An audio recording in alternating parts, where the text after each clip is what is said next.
തരരുതേ എന്ന് മാത്രമേ ഞാൻ പ്രാർത്ഥിക്കുന്നുള്ളൂ. ചിറകുകളിൽ അനശ്വര തീരത്ത് ഞാൻ ചെന്നു, അനവരതം ദൂതർ സ്ഥിതി ചെയ്യും നാഥനെ ആനന്ദത്തോടെ ഞാൻ കണ്ടു. ആയിരം ആയിരം ദൂതസൈന്യം ആമോദമോടെ പാടുന്നു, അതിൽ നടുവിൽ ഞാൻ തിരുമിനമീട്ടി ആത്മീയ ഗീതങ്ങൾ പാടി പാടി ഞാൻ. ആശകളിൽ തൻ ചിറകുകളിൽ അനശ്വര തീരത്തു ഞാൻ ചെന്നു, അനവരതം ദൂതർ സ്ഥിതി ചെയ്യും നാഥനെ ആനന്ദത്തോടെ ഞാൻ കണ്ടു.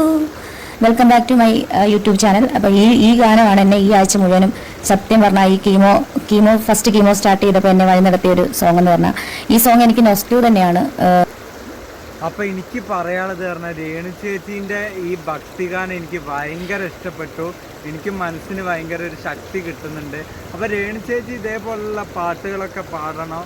അപ്പം നമുക്ക് പറയാനുള്ള യേശുനാഥനും പടച്ചോനും ഭഗവാനൊക്കെ അവർക്കൊരു ശക്തി കൊടുക്കട്ടെ, അത്രേ പറയാനുള്ളൂ. അവരെ സഹായിച്ചില്ലെങ്കിലും വേണ്ട, ഉപദ്രവിക്കാതിരിക്കുക. എന്തിനാണ് ഇവരെങ്ങനെ കുറ്റപ്പെടുത്തുന്നത്?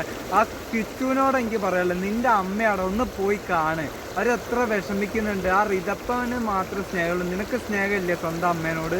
വേറെ എന്ത് പറയാനും. അപ്പം എല്ലാവരും അവർക്ക് വേണ്ടി പ്രാർത്ഥിക്കുക, അവരുടെ രോഗം വേഗം മാറട്ടെ, അവർ പണ്ടത്തെ പോലെ ഹാപ്പി ആയി നടക്കട്ടെ.